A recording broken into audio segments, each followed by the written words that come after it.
संधि।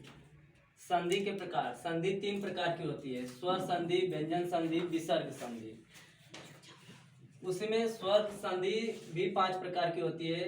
पहला होता है दीर्घ स्वर संधि, दूसरा होता है गुण स्वर संधि, तीसरा होता है वृद्धि स्वर संधि, चौथा होता है यड़ स्वर संधि और पांचवा होता है अयादि स्वर संधि। जिसमें से दीर्घ स्वर संधि को पढ़ना बहुत जरूरी होता है। दीर्घ के बाद गुण, गुण के बाद वृद्धि, वृद्धि के बाद यड़, यड़ के बाद अयादि। इन सबको सबसे संधि का यही मूल 5 होते हैं। अगर ये पांचों समझ में आ जाते हैं तो बाकी संधि लगभग खत्म मानी जाती है। मुख्यतः संधि तो तीनों पढ़ना होता है, लेकिन संधि में स्वर संधि मेन होती है। इनमें से स्वर संधि में से पांचों को पढ़ना जरूरी होता है। तो इस प्रकार से स्वर संधि में हम लोग पहला लेते हैं दीर्घ स्वर संधि। दीर्घ स्वर संधि का मतलब होता है, दीर्घ का मतलब होता है बड़ा, दीर्घ का मतलब होता है बड़ा। तो बड़ा कैसे होगा, देखिए ध्यान से। जैसे इसमें अ प्लस अ को मिला दें तो हो जाता है आ।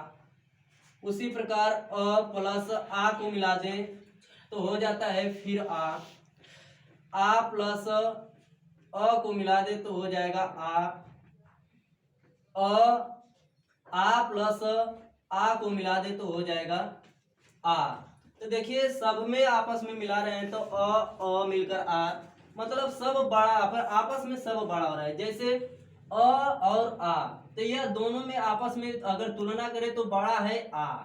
यह आ जो है यह बड़ा है। छोटी ई और बड़ी ई में देखा जाए तो बड़ी ई जो है वह है बड़ी, यानी कि बड़ा है, आपस में इन दोनों में से बड़ा है। उसी तरह छोटा ऊ और बड़ा ऊ को देखा जाए तो बड़ा ऊ जो है यह अभी का है, आपस में बड़ा है, आपस में बड़ा है। इसलिए ऐसे क्रम में समझेंगे तो अ और आ, किसी भी शब्द में अगर अ आ जाता है, आ जाता है, या बड़ी ई आ जाती है, या बड़ा ऊ आ जाता है, तो उससे शब्द से पहचान हो जाती है कि यह कौन सी संधि है। तो वृद्धि दीर्घ स्वर संधि है। दीर्घ का मतलब होता है बड़ा। तो देखिए सब आपस में बड़ा बड़ा हो रहा है। इसी प्रकार अगर छोटी ई प्लस छोटी ई को ले लें तो हो जाएगा बड़ी ई।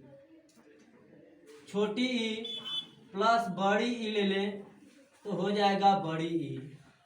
और बड़ी ई प्लस छोटी ई ले लें, छोटी ई ले लें तो हो जाता है बड़ी ई। बड़ी ई प्लस बड़ी ई ले लें तब भी हो जाता है बड़ी ई।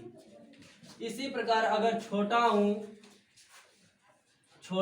प्लस छोटा हूँ ले लें तो हो जाएगा बड़ा हूँ। छोटा हूँ प्लस बड़ा हूँ ले लें, बड़ा हूँ ले लें तो हो जाता है बड़ा हूँ। बड़ा हूँ प्लस बड़ा हूँ ले लें हो जाएगा बड़ा हूँ। बड़ा हूँ प्लस छोटा हूँ ले लें तब भी हो जाएगा बड़ा हूँ।